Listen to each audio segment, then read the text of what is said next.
상원사. 그곳엔 500년 전부터 내려오는 불상 하나가 있다.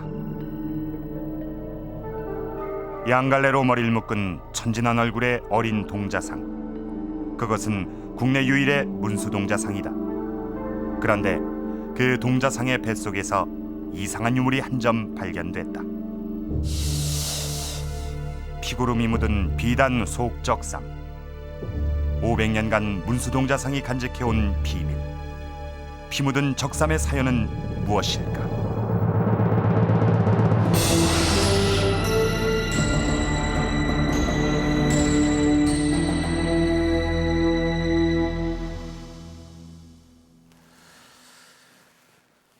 이 강원도 오대산 비로봉으로 올라가는 중턱에 상원사라는 절이 있습니다. 이 상원사는 신라 성덕왕 24년에 만들어졌는데 우리나라에서 가장 오래된 동종이 있는 절로 아주 유명합니다. 또 6.25 때는 이 상원사가 이 적의 소굴이 된다고 해서 이 불태우려고 하자 이 방하남 스님이라는 분이 이곳 법당에 꼼짝도 하지 않고 앉아서 이 절을 지켜냈다는 그런 유명한 일화가 있는 곳이기도 합니다. 우리에게 익숙한 이 절에서 지난 84년에 아주 특이한 유물이 하나 발견이 됐습니다. 그것도 어린 동자상의 뱃속에서 말입니다. 자, 보시죠. 지금 보시는 이것이 바로 그것인데 이것은 옛날 사람들이 속옷 대신 입었던 그 속적삼인데요. 여기 보시면 목 부분은 이미 떨어져 나갔고 또 군데군데 이렇게 얼룩이 묻어 있습니다. 자, 누가 어떤 목적으로 이런 속적삼을 불상 안에 넣어두었던 것일까요? 또 이 얼룩은 무엇일까요? 좀이나 곰팡이가 핀 것일까요? 이 속적삼이 발견이 되면서 수많은 사람들의 궁금증을 불러일으켰는데 상원사 문수 동자상 안에서 발견된 이 속적삼에 얽힌 비밀, 오늘은 그 의문을 하나하나 풀어보도록 하겠습니다.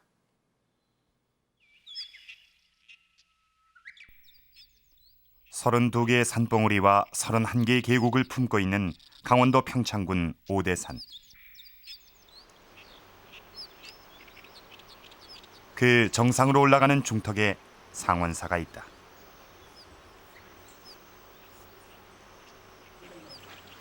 상원사는 신라시대 705년 진여원이란 이름으로 처음 창건됐다. 지혜의 상징인 문수보살을 주존불로 모시는 오래된 절이다.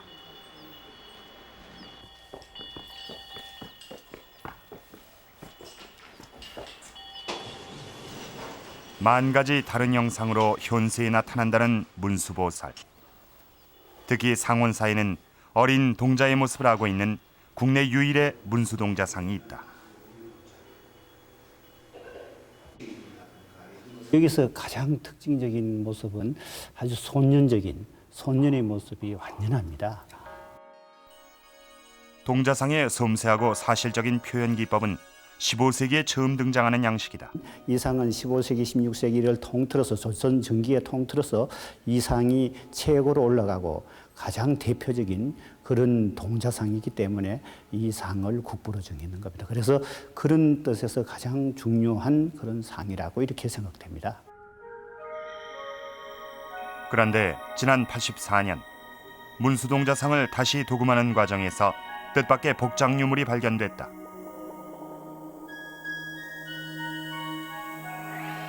복장 유물이란 불상의 내부 빈 공간에 넣는 각종 유물들을 말한다.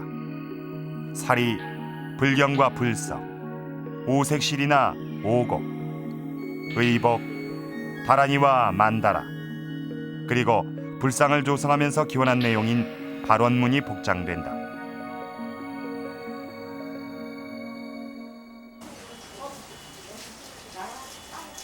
문수동자상에선 어떤 복장 유물들이 발견됐을까? 상원사의 본사 월정사를 찾았다. 동자상에서 나온 유물들은 그곳 박물관에 소장돼 있다. 총 20석 점. 대부분은 다른 불상에서도 흔히 발견되는 일반적인 것들이다. 작은 유물들을 보관하는 원통과 수정구슬, 복장 유물에 빠져서는 안 되는 사리. 그리고 고려 말에 간행된 목판본 화엄경을 비롯한 각종 불경과 불서들이 10여 권에 달한다.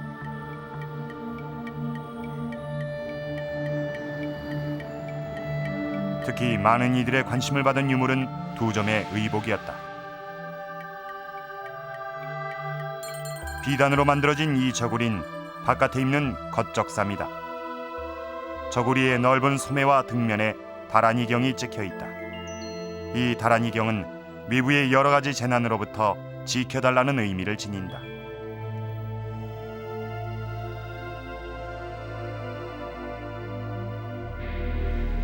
또 하나의 비단 저고리, 사람의 몸과 직접 닿는 속적삼이다. 그런데 이 옷에 이상한 점이 발견된다. 속적삼 전체에 좀 먹은 자국이 수없이 남아있다. 사람의 분비물이 남았을 때 좀은 더욱 심해진다. 특히 찌든 때가 남았던 목 부분은 아예 떨어져 나갔다. 이것은 누군가 오랫동안 입었다는 증거다. 더욱 이상한 것은 옷에 남아있는 얼룩이다. 속적삼 목깃 부분에 검은 반점들이 보인다. 여러 개의 반점들이 뭉쳐져 있는 형태의 얼룩.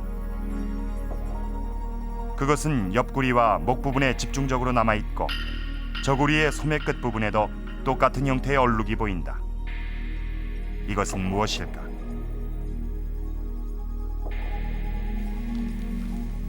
얼룩의 정체를 밝히기 위해 부산대 의류학과 권영숙 교수와 적삼을 자세히 살펴봤다. 권 교수는 각 유적지에서 출토되는 복식 유물의 권위자다.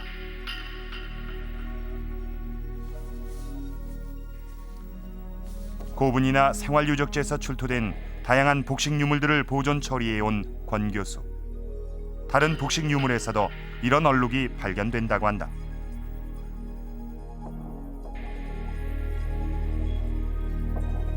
제가 보기로는 저희가 가끔 출토 복식을 다루면은 혈흔이 나오거든요.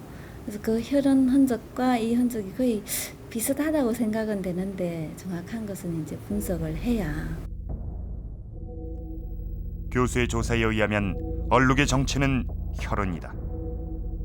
7년 전 속적삼이 복장유물로 발견됐을 당시의 상태를 보자.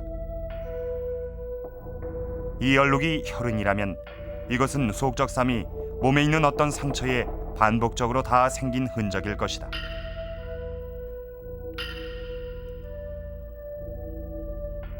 발견 당시에는 검붉은 반점 같은 혈흔이 현재보다 훨씬 많이 남아 있었다. 그런데 혈흔의 작은 단위 하나를 자세히 살펴보면 그 중심색에 흰색을 띠는 다른 성질의 얼룩이 섞여 있다는 것을 확인할 수 있다. 근데 보통 피의 경우에는 단일한 색깔로 이렇게 되는데 피고름이라서 그렇는지 희끗희끗한 부분 사이에 붉은 기운이 있었거든요. 그러니까 그 고름 부분하고 피 부분하고 또 성분이 다르기 때문에 저는 피고름이 맞는가 보다 이렇게 생각했었거든요. 그냥 혈흔 같으면 그냥 선명하게 이렇게 같은 색깔로 될 텐데 이것은 희끗희끗한 부분 안에 또 이렇게 자색의 그 얼룩이 있었기 때문에 피와 고름이 이렇게 엉겨 있던 그런 형상이 아닌가 싶었어요. 불상에 복장되기 전 누군가 이미 오랫동안 입었던 옷. 그 속적삼의 검은 얼룩들은 몸의 상처에서 반복돼 묻은 피고름이었다.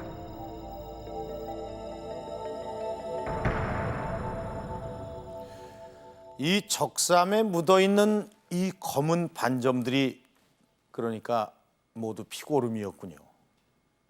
그러니까 자, 이 적삼의 이 목깃 또 소매끝 그리고 옆구리 부분에 이 검은 반점같이 생긴 이상한 얼룩들이 밀집이 되어 있는데 이게 모두 피고름이라는 겁니다. 자, 이런 피고름이 묻어있는 속적삼을 복장유물로 넣어두었다. 이 뭔가 좀 이상하지 않습니까?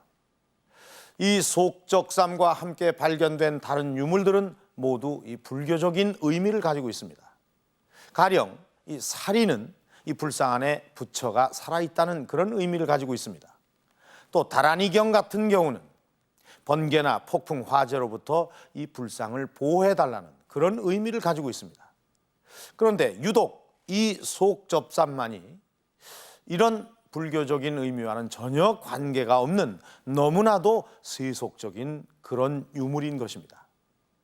누군가가 오랫동안 입었던 옷, 그것도 피고름이 묻어있는 속적삼, 과연 누구의 것일까요? 품은 66cm. 66. 네. 적삼의 주인공을 추적하기 위해 먼저 옷의 크기를 쟀다. 그거 챙기지 말고 그냥.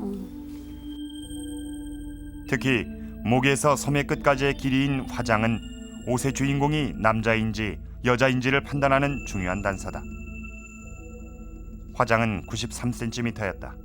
되게 이제 남녀 지수는 오늘날도 마찬가지겠지만은 남자가 손이 길잖아요.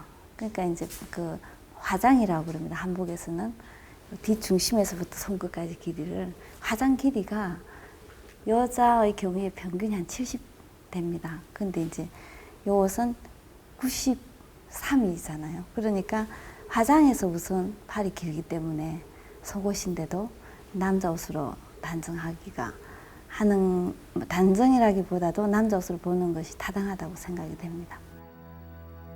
옷의 주인공은 남자. 그럼 어떤 신분의 사람이었을까? 조선 전기 4대부의 속적삼으로 밝혀진 백초회장 저고리와 비교해봤다. 같은 시기, 같은 용도의 옷과 직물 상태를 비교하면 신분의 차이를 알 수 있다고 한다. 직물 상태를 보다 자세히 보기 위해 미세 촬영을 했다.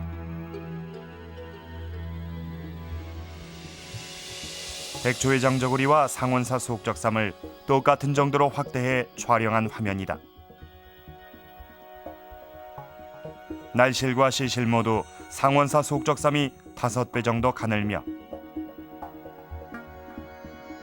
전이 얼마나 섬세하게 짜여졌는지를 알 수 있는 밀도도 상원사의 것이 2배 정도 높다.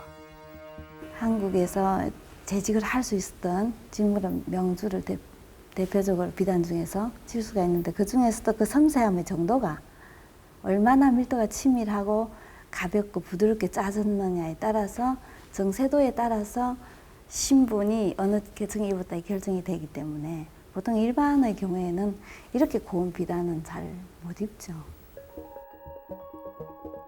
상원사 속적삼은 4대부 신분으로선 감히 입지 못하는 옷이다. 속적삼의 바느질 상태 또한 매우 섬세하다.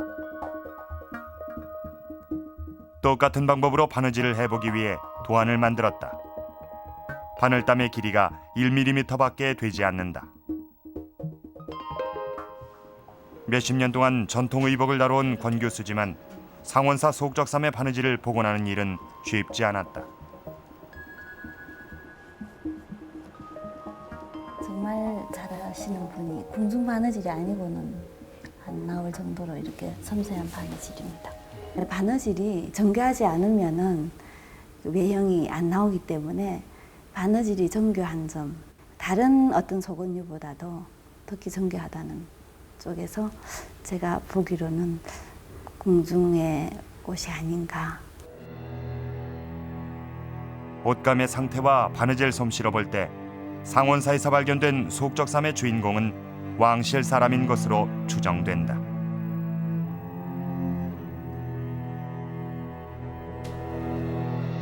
선조의 대를 이어 왕위에 오른 광해군. 그의 속적삼이 해인사에서 발견된 바 있다. 이게 지금 광해군의 옷이라는 거 예, 같은 거라요. 예.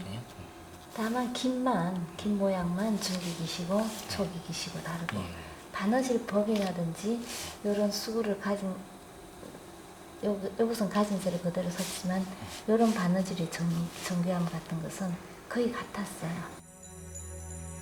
광해군의 옷과 바느질의 정교함이 같다면 상원사 속적삼의 주인공도 왕일 가능성이 높다. 속적삼과 함께 문수동자상에 복장됐던 발원문. 그곳에서 속적삼 주인공에 대한 단서를 찾아봤다. 발원문은 고급스러운 푸른 비단에 붉은 글씨로 쓰여졌다. 그 첫머리에 발원문을 작성한 이의 이름이 보인다.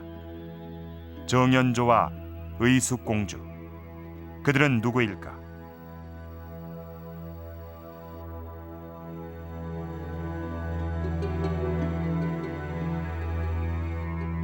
조선시대 왕실의 족보 선원록.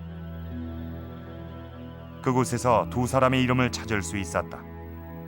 의숙공주는 조선 7대왕 세조의 딸이며 정연조는 의숙공주의 남편으로 세조의 사위다.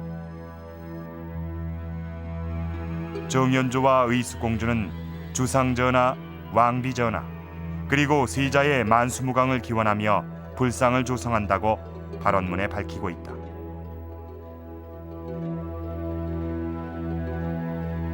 발원문이 작성된 해는 1466년 세조 12년이다. 그 해의 세조실록에서 상원사와 관련된 기록을 찾아봤다. 발원문과 함께 속적삼이 복장됐을 세조 12년, 그해 세조가 상원사에 있었다. 그렇다면 속적삼의 주인공은 세조일까? 월정사 성보박물관에 소장돼 있는 세조의 어첩을 살펴봤다. 상원사 중창이 결정됐던 세조 10년, 신미대사와 세조가 주고받은 글이다. 그 첫 장엔 불교를 믿는 조선국왕 이유라는 세조의 이름이 적혀 있다. 그리고 그 아래 세조의 친필 사인과 직인이 보인다. 발문이 첫 부분에 일단 한문으로 나오고 천천히 필사본 문서로서의 그 한글 문서와 신미대사는 상원사를 중창하는 이유가 세조의 만수무강을 위해서라고 적고 있다.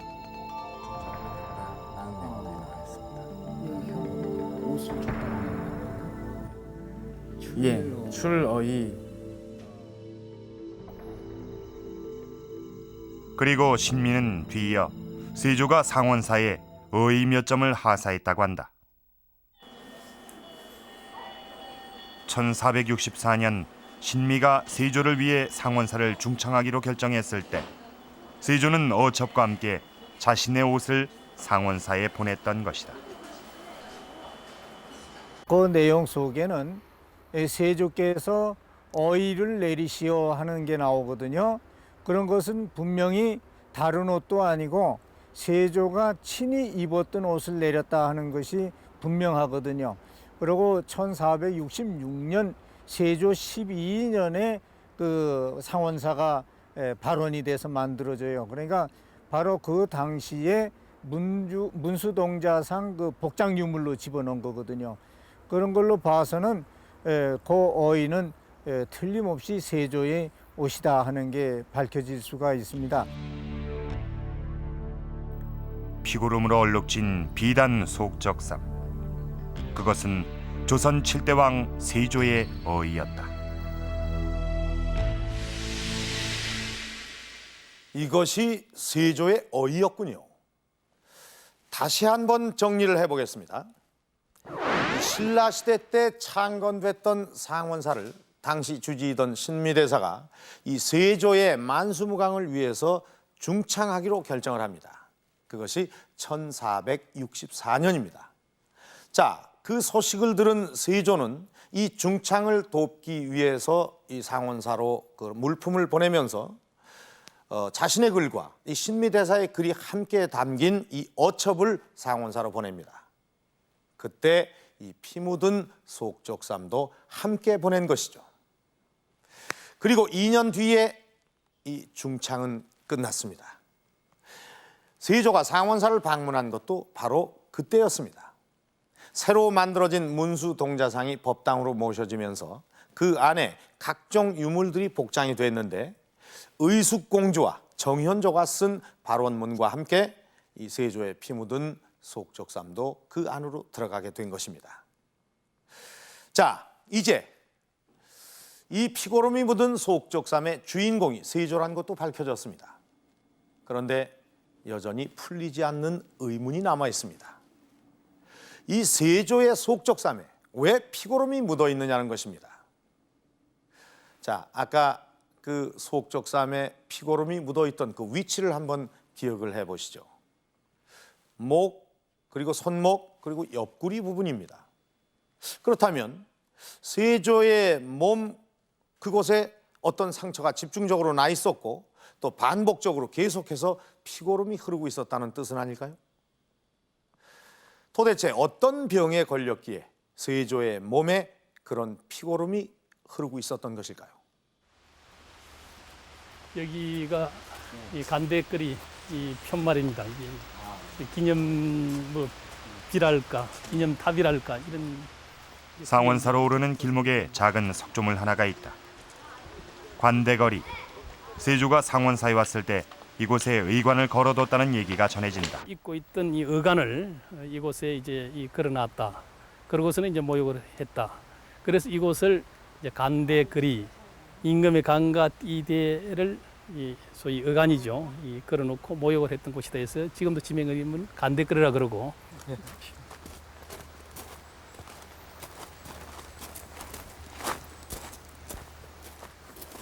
세조가 의관을 관대거리에 벗어놓고 이 계곡에서 목욕을 했다는 것이다.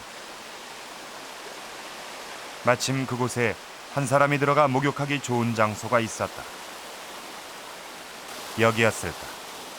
세조는 목욕 중 문수동자를 만났다고 한다. 다 시종을 물리치고 혼자서 모욕을 했다 그러거든요. 이제 그러는데 어떤 그러면 삼위성이 지나가더라는 거예요. 삼위성이 지나가는데 그래서 불러서 이제 내 등을 좀 밀어다오. 그래 등을 다 밀고 나니까 시원하더라는 거예요.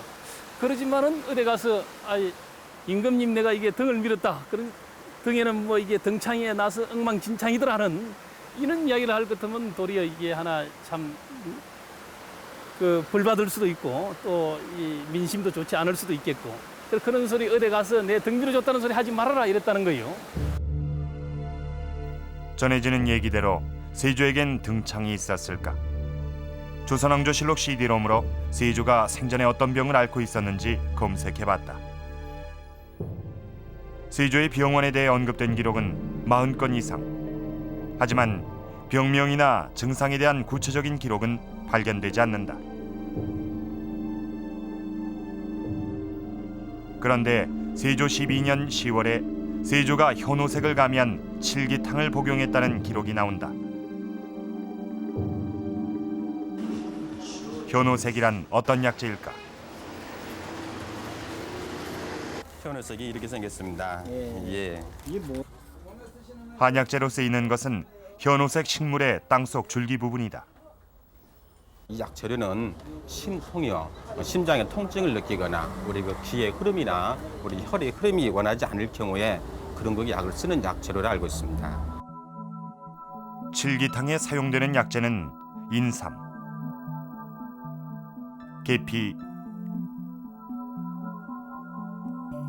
반하, 그리고 감초와 생강이다. 세조는 여기에 현오색을 가미해 복용했다.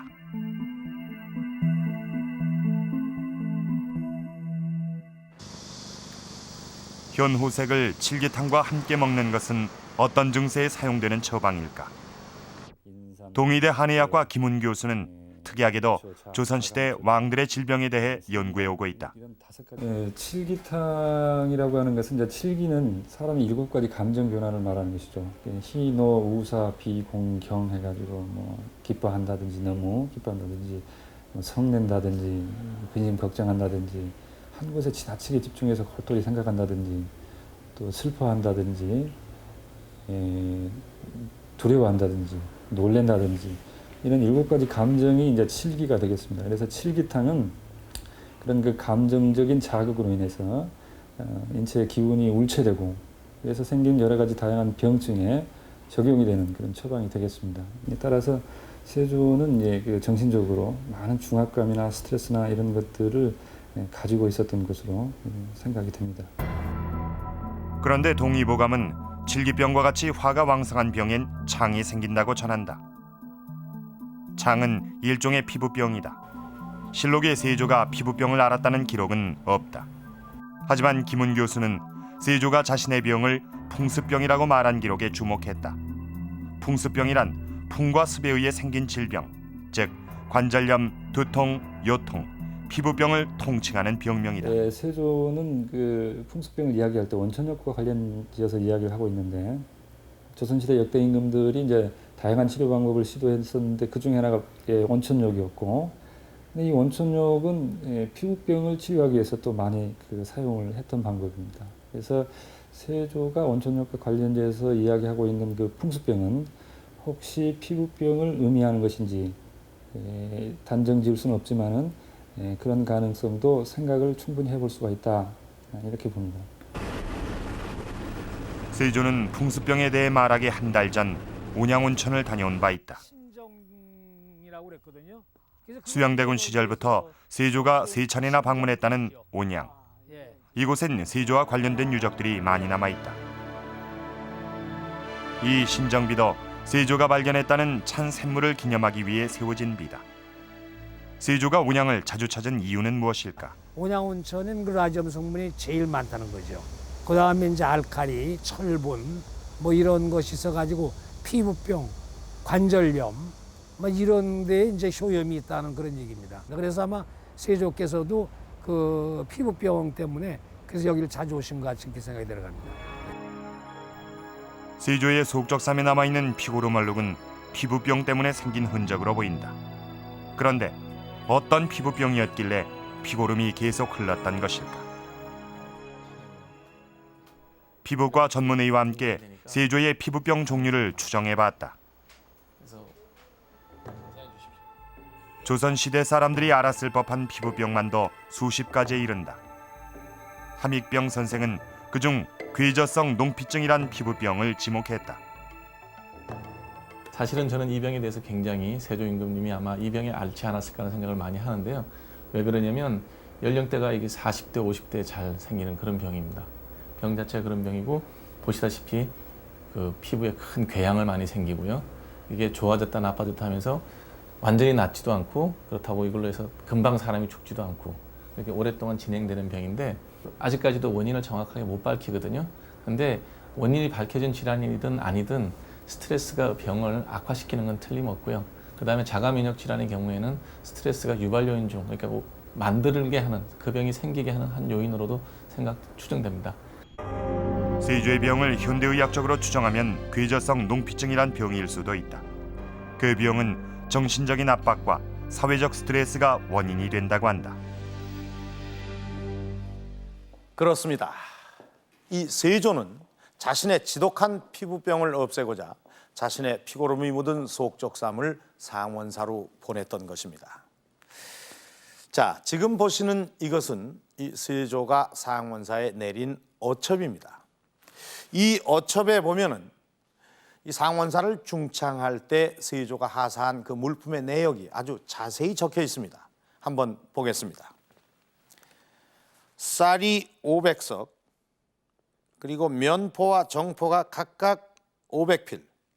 여기서 면포는 무명을 말하는 것이고 정포는 아주 품질이 좋은 그런 배를 말하는 것입니다. 그리고 정철이 15,000근. 정철이라는 것은 불순물이 섞이지 않은 그런 순수한 쇠로 이 공사에 꼭 필요한 물품이죠. 그리고 사찰을 채색할 때 사용한 그런 염료도 하사를 했습니다. 이 정확히 이 수치로 기록되어 있지 않은 이런 채색을 제외하고 그 나머지 쌀, 천, 철을 모두 그 면포의 가치로 환산을 해보면은 이 면포 만필에 해당되는 양입니다. 면포 만필이라면은 어느 정도의 가치인지 뭐 선뜻 가늠이 되지 않으시죠? 자, 이 기록을 한번 보도록 하겠습니다. 지금 보시는 이 기록은 조선 왕조실록 단종 때 기록 중에 하나입니다. 이 단종은 그러니까 이 세종의 딸, 그러니까 자신에게 고모가 되겠죠. 이 정안옹주가 거처할 집을 마련하라고 이 면포 600필을 하사합니다. 옹주라면 당대 최고의 신분이니까 아마 집도 최고 수준이었을 텐데 그런 집을 면포 600필로 살 수가 있었던 것입니다. 그렇다면 면포 10,000필이라면 몇 채나 살 수 있었을까요? 당시 최고 수준의 저택을 17채나 살 수 있었습니다. 여러분도 잘 아시다시피 이 조선시대는 유교를 숭상하고 불교를 배척한 나라였습니다. 이 조선은 건국 이후 사찰의 토지와 노비를 박탈하고 전국의 사찰과 승려의 숫자를 대폭 축소해 나갑니다. 또 유생들은 이 승려를 좀벌레보다 못하다고 취급하면서 아주 천민처럼 대우를 했죠. 그런데도 이 세조는 사찰 하나에 이 최고급 주택을 17채나 살 수 있는 그런 물품을 시주를 한 것입니다. 태조나 세종처럼 이 개인적으로 불교를 신봉한 왕은 있었지만 조선시대 이처럼 드러내놓고 불교를 후원한 왕은 없었습니다. 세조는 왜 이토록 불교를 후원하게 된 것일까요? 강원도 강릉에 세조가 상원사의 하산 땅이 있었다고 한다. 이건 옛날부터 있는 거죠. 고대부터. 강릉 신석동의 저수지 일대. 섬석천인데 예전에는 중어보라고 했죠. 중어보라고 중어보라, 했고요. 그렇죠. 이 각은 전체에서 중어보. 세운 보다. 그래 중들이 뜻이고요. 행하니까 예, 중어보라 이거죠. 상원사 승려들이 논에 물을 대기 위해 만들었다는 중어보. 이곳이 상원사의 옛 땅이었음을 말해주는 증거다.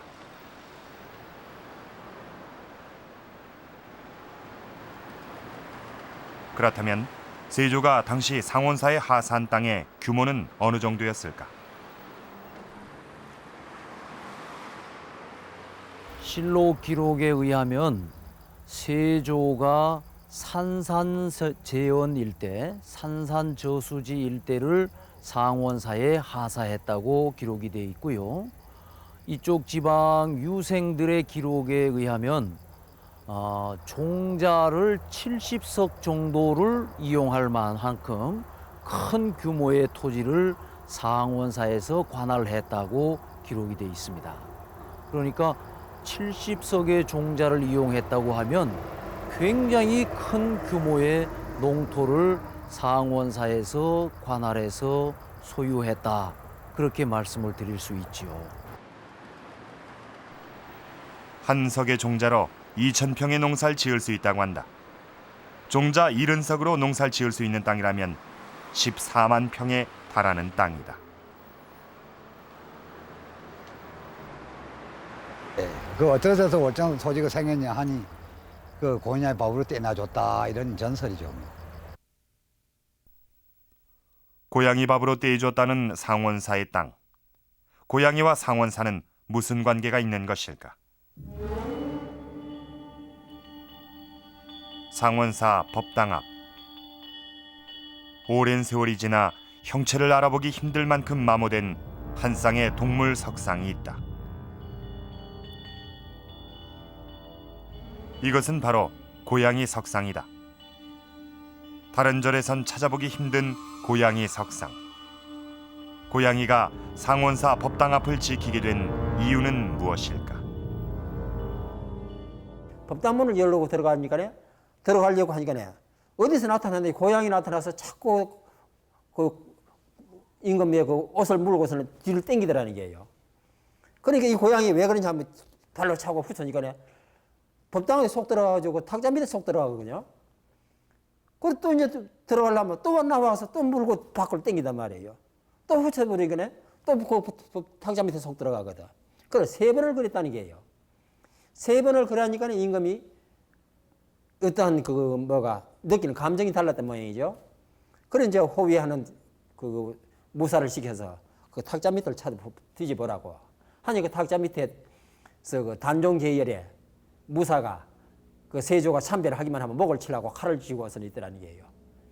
그래서 그 고양이 덕에 목숨을 구했다는 얘기예요. 세조는 목숨을 구해준 고양이를 잘 키워달라며 강릉 저수지 일대의 땅을 상원사에 하사했다는 것이다.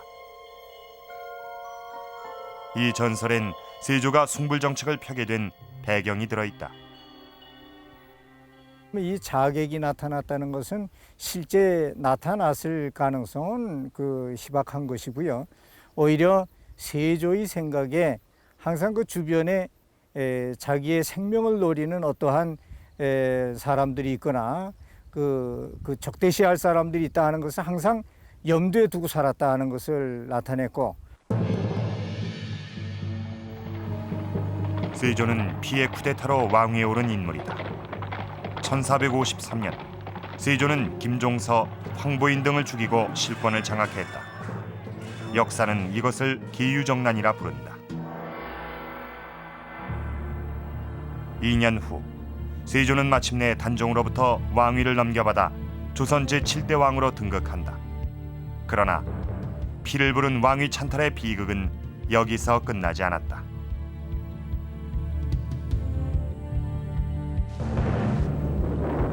(1456년) 세조는 단종을 포기시키려던 성산문, 하위지, 확팽년 등 6명의 대신들을 참살했다. 소위 사육신 사건이었다. 즉위 이후에도 계속적으로 왕위를 위협받았던 세조. 이러한 일련의 사건들은 세자 시절부터 불교를 믿었던 세조를 더욱 불교에 빠지게 했다. 더구나 이분이 그 집권 과정 자체가 그런 유교적인 이데올로기에서는 많은 비판의 대상이 될 수 있었고, 그랬을 때 자기의 그 왕실의 건의라든지 자기의 왕권을 안정시키고 강화하려고 할 때는 오히려 불교적인 그런 신앙과 그런 이념에서 조금 도움을 얻고자 했던 그런 흔적이 보입니다. 근데 그 석보상절을 일찍이 지었다든지 그 이후에 월인석보로 개편하는 등 이러한 노력들이 아마도 그 당시 자기의 정치적인 현안, 정치적인 여러 문제를 극복하고자 하는 그런 노력과 불교의 중흥, 이것이 연결돼 있다고 말할 수 있을 것 같습니다. 세조는 월인석보 국역판을 손수 간행한 이후 불교 진흥 정책의 일환으로 불경을 간행하고 한글로 해석하는 일에 몰두했다. 세조 7년엔 아예 불경 간행을 전담하는 기구를 만든다.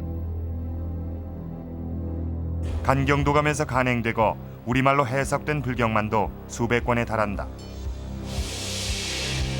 강력한 숭불 정책을 내세운 세조 앞에선 불교를 비난하는 어떠한 발언도 용서되지 않았다. 성균관 대사성이었던 서강이란 사람은 술자리에서 불교를 비하해 처형까지 당했다.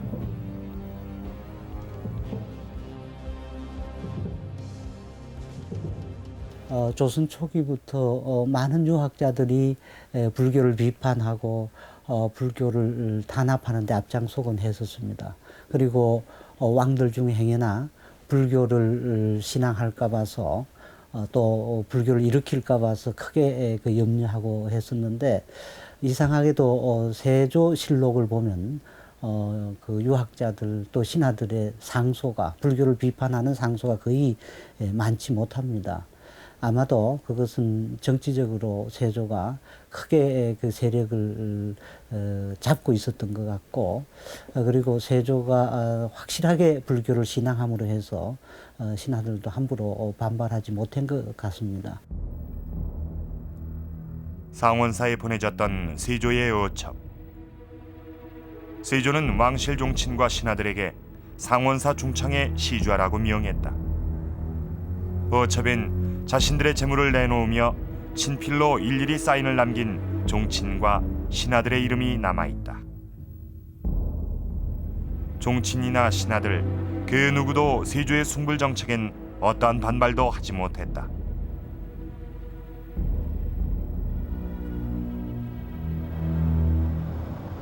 세조는 불교를 국가적으로 보호하기 위해 승려 우대 정책을 펼쳤다. 충청남도 천안의 광덕사. 이곳에 세조가 내린 교지가 소장돼 있다.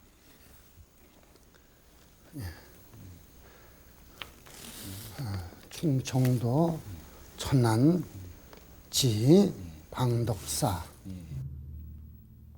세조는 친필로 광덕사 승려들의 자벽을 감해준다는 교지를 작성했다. 광덕사의 승려에게뿐만 아니라 세조는 전 승려에 대해 특별한 대우를 내렸다. 승려는 아무리 중죄인이라도 왕의 지시가 내려오기 전까진 구속하거나 신문할 수 없다는 법률까지 만든 것이다. 세조는 왜 이토록 강력한 숭불 정책을 펼쳤던 것일까? 세조의 불교관에 큰 영향을 미쳤던 김수온의 글이다. 만민의 주인인 군주는 민생을 구제하니 출세의 차이는 있지만 중생을 구제한다는 점에서 왕과 부처가 동일하다고 말한다. 부처와 동일한 권위를 가지는 왕. 바로 그것이 불교의 대중화를 통해 세조가 얻고자 했던 점이다.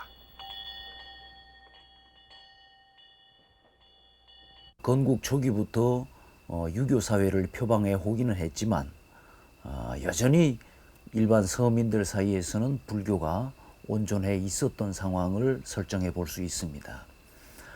그런 상황에서 세조가 상원사를 찾아오는 과정에서 생기는 많은 설화들, 예를 들면 문수동자가 세조의 등을 밀어줬다거나 법당에 숨어든 자객을 고양이가 그 도포자락을 그 골룡포를 당겨서 막아줬다거나 그런 설화들이 아마도 군주인 세조가 부처님의 가호를 받고 있다라고 하는 시사성을 갖는다고 하면 아마 당시 여전히 그 불심이 남아있던 일반 서민들에게는 아마 그게 특별한 의미로 받아들여지지 않았을까. 불교를 대중화시켜 백성들에게 남아있는 민심을 확보할 때 세조는 더 이상 정통성 없는 왕이 아니라 부처의 권위를 가지는 강력한 왕이 될 수 있었던 것이다. 세조는 스스로를 대호불왕이라고 불렀습니다. 불교를 좋아하는 왕이라고 공언을 한 것이죠. 이 세조는 재위 기간 14년 동안 그 이름에 걸맞는 호불 정책을 펴나갔습니다. 세조는 이 불교를 대중화시키기 위해서 이 해인사의 대장경을 50부, 또 금강경, 법화경, 능엄경 같은 불경들을 100부씩 인쇄해서 전국의 사찰에 소장시켰습니다. 또 한글로 번역하기도 하고 심지어는 일본이나 유구에까지 보냈습니다. 또 세조는 이 사찰에 대한 지원도 아끼지 않았습니다. 이 상원사뿐만 아니라 이 원각사와 정업원 등 18개 사찰을 중창하거나 창건했고 또 낙산사, 유점사, 또 복천사 등 10여 개 사찰에 토지와 노비 그리고 각종 물품을 하사를 한 것입니다. 세조는 이런 불교의 대중화를 통해서 어려운 유교보다는 여전히 불교와 가까운 백성들을 쉽게 만나려고 했던 것입니다. 자, 앞서 보셨던 것처럼 이 세조의 속적삼이 이 동자상에 복장될 때 세조는 분명히 상원사에 있었습니다. 그런데 이 세조의 이 상원사 행에 무언가 이상한 점이 발견되고 있습니다. 이 실록에 보면은 세조가 상원사에서 서울로 돌아올 때 5일이라는 그런 시간이 걸렸습니다. 그런데 서울에서 상원사로 내려갈 때는 무려 한 달이라는 그런 기간이 걸린 것입니다. 자, 세조가 서울을 출발해서 이 중간에서 뭘 했길래 이렇게 오랜 시간이 걸린 것일까요? 세조의 행차에는 무언가 다른 목적이 있었던 것은 아닐까요? 세조가 상원사에 도착한 것은 1466년 4월 17일. 세조는 누구와 함께 어떤 경로로 이곳에 왔을까? 한 달 전 세조가 한양을 출발할 때의 기록이다. 왕세자, 내금위장 이윤손, 사장위장 정식이 세조와 동행했다. 그리고 정현조와 의숙공주 등 왕실 종친과 신숙주, 김수온, 노사신 등이 그 뒤를 따랐다. 하지만 왕이 도성 밖을 행차할 때 주요 인물들만 뒤따르는 것이 아니다. 정조 행차도에 따르면 말, 의복, 식사 등을 담당하는 시종들까지 약 1000명 가까이 왕의 행차에 참여한다. 어떻게 보면 정부 조직의 한 뭐 반 정도가 이렇게 이동을 해나간다라는 이런 의미를 띠고 있거든요. 그러니까 어떻게 보면 그 도성인 궁궐을 비우면서까지 이 왕의 어떤 이 대규모 행차를 한다라는 것은 그만큼 그 행차에 비중을 크게 두고 있다라는 그 의미를 두고 있습니다. 그래서 결국 이 세조의 어떤 행차는 당시 어떤 정부 조직의 하나의 그 이 오늘날로 치면 이 캐비닛이 이동하는 그런 모습을 띈다고도 해석할 수 있습니다. 정부 인사들을 이끌고 서울을 출발한 세조는 포천 철원을 지나 단발령을 넘어 금강산으로 향하고 있었다. 세조의 이번 행차는 강원도로 향한 순행이었다. 단발령을 넘어 조선시대 여타 왕들에 비해서 굉장히 순행을 자주 했던 그런 대표적인 왕에 해당합니다. 세조 6년의 그 북부지방과 그 다음에 세조 10년, 그 다음에 세조 12년, 그 다음에 세조 14년에 이르기까지 한 토탈 이제 4번에 걸쳐서 순행을 하게 되죠. 이러한 그 왕들의 순행은 조선시대에 그리 흔한 것은 아닙니다. 조선시대 왕 가운데 순행을 자주 했다는 정조. 하지만 그의 순행은 경기도 일대를 벗어나지 않았다. 그러나 세조의 순행은 그 범위가 상당히 넓다. 세조 6년의 순행은 평양까지 다녀온 황해도, 평안도 일대의 순행이었다. 세조 10년과 14년엔 충청도 일대를 순행했다. 남으론 진천, 보은을 거쳐 청주를 지나 돌아왔다. 그리고 세조 12년엔 철원, 김화를 지나 금강산까지 다다랐다. 동해를 끼고 돌아온 그의 순행은 강원도를 둘러본 순행이었다. 정조의 순행에 비해 세조의 순행은 그 범위가 상당히 넓다. 제가 특이하게 보여지는 것은 그 상당히 먼 거리까지 간다는 겁니다. 대체로 이제 왕이 궁을 떠나기가 쉽지 않고 그 다음에 또 서울 도성 밖을 벗어나기가 쉽지 않은데 그렇게 도성을 오랜 기간 동안 비워놓더라도 자신의 정치는 유지될 수 있을 정도로 안정기에 들어갔다. 뭐 이런 것을 과시하는 효과도 있을 테고 또 현재 방문하는 곳에서도 그런 이제 조정의 캐비넷 그러니까 내각 대부분의 사람들이 옮겨왔을 때에 보여준 어떤 왕의 건의라 그럴까 위엄이라 그럴까 이런 것들에 대한 효과도 상당히 노린 게 아닌가 그런 생각이 듭니다. 역대 어느 왕보다 먼 지역까지 그것도 자주 순행을 떠났던 이유는 무엇일까? 세조 12년 상원사로 가던 세조의 일정을 쫓아가 보자. 서울을 떠난 지 닷새 만에 금강산에 도착한 세조. 도착 다음 날 세조는 왕세자에게 매 사냥을 시켰다. 사냥은 다른 어떤 순행에서도 빠지지 않았던 중요한 일정이다.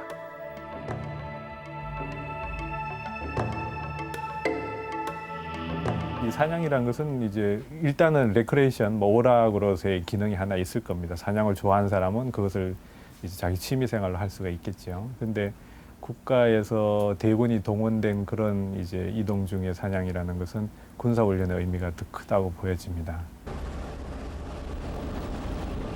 세조는 각 지방을 순행할 때마다 관찰사와 수령을 만나 민원을 점검하고 농사작황을 살폈다. 그것은 세조가 평소 농사의 어려움과 민생의 고통을 살피는 것이 순행이라고 말했던 바와 일치하는 일정이었다.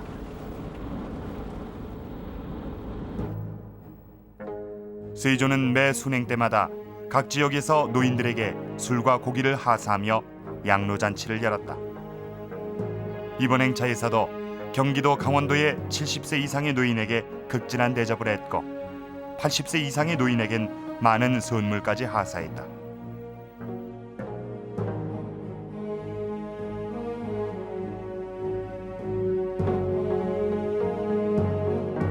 바로 그 대민 시책과 연관된다라고 할 수 있습니다. 바로 그 직접 그 지방을 시찰함으로써 일반 그 국민들의 그 생활상을 확인하고 살피고 또 직접 그 여론, 일반 민원을 그 수렴하여 자신이 직접 그 해결해 주는 현장에서 이러한 조치를 취하기 위한 배경에서 시행되는 것이 바로 순행이라고 할 수가 있죠. 순행을 통한 대민 시책은 금강산을 떠나 동해안으로 내려오던 중에도 계속됐다.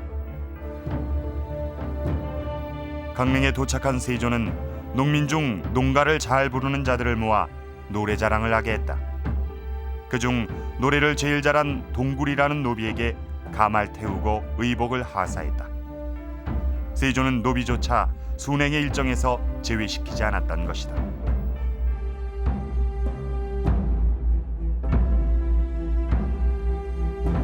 백성들을 위하는 그 위민 정치 중에 하나로 볼 수 있겠죠. 그러니까 뭐 가령 천인에 있는 사람이 어떤 뭐 노래를 잘 불렀다는 어떤 특수한 재주를 발휘해가지고 그 자리에서 뭐 양인을 만들어 준다든가, 또는 뭐 그 무예가 출중한 군사를 그 자리에서 특채를 한다든가, 뭐 이런 형식으로 상당히 이제 적극적일 수도 있고 그런 모습이긴 하지만, 그런 것들이 이제 어쨌거나 그 자리에 함께한 사람들한테는 상당히 이제 고무적인 것으로 비칠 테고, 또 왕의 은총이 그렇게 아주 이제 낮은 지위에 있는 사람들한테까지 미쳐간다, 이런 것을 보여주는 아주 중요한 이벤트가 아닌가 그렇게 생각이 됩니다.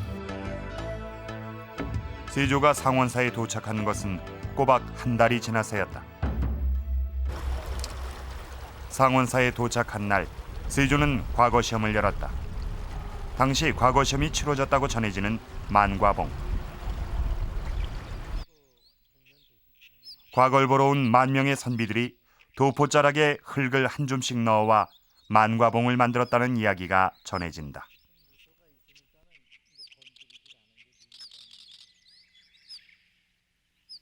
과거에 응시해보지도 못하고 거기에 뜻을 가지고 있으면서도 뭐 진사나 뭐 여러 가지 벼슬을 해보지 못한 사람들이 많이 있는 것을 알고서 여기서 이제 과거를 보겠다. 그러니까 이제 알성시죠. 임금이 완전히 여기에 계시면서 시험 보는. 그래서 주변에 있는 모든 그 선비들한테 통보를 했어요.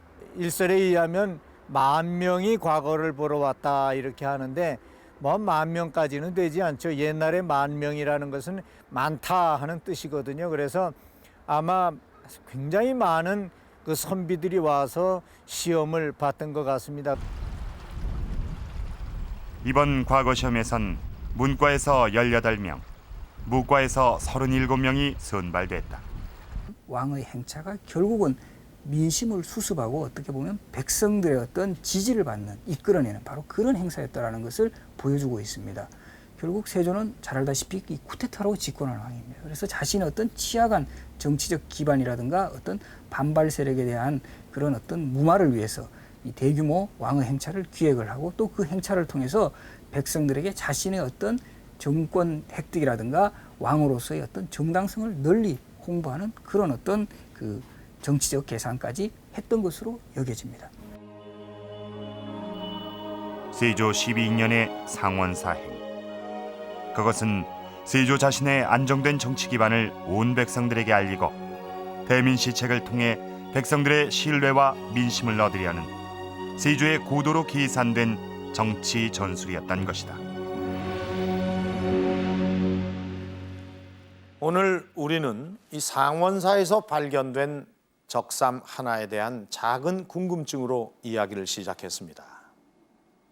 도대체 이 얼룩은 무엇이고, 또 누구의 것이고, 또 왜 이런 피고름이 묻게 됐는가 등에 대한 작은 궁금증 말입니다. 이 옷은 세조의 것입니다. 세조는 자신의 피부병을 낫게 하기 위해서 이 피고름이 묻은 속적삼을 동자상 안에 넣어두었던 것입니다. 우리는 이것을 추적하는 과정에서 500년 전의 세조의 새로운 모습을 발견하게 된 것입니다. 자신의 아우와 조카, 그리고 많은 신하들을 참살하면서 왕위에 오른 이가 바로 세조입니다. 결코 유교적인 명분으로는 정당화될 수 없었던 그런 왕이었습니다. 그래서 세조는 이 불교를 적극 옹호하고 대중화시켜서 여전히 불심이 남아있는 백성들의 마음을 포섭하려고 한 것이죠. 또한 이 백성들을 직접 찾아가는 이 순행을 통해서 왕의 힘이 이 하층민에게까지 미치고 있음을 백성들에게 인식시켰습니다. 결국 이 불교와 순행은 세조의 민심 찾기 작전에서 가장 중요한 역할을 맡은 척후병이었던 셈이죠. 자신의 악업을 만회하기 위해서 불철주야 노력했던 세조. 상원사 문수 동자상 안에서 발견된 이 피고름이 묻은 속적삼 하나는 이러한 인간 세조의 모습을 읽게 해주는 아주 귀중한 우리 역사의 돋보기인 셈입니다.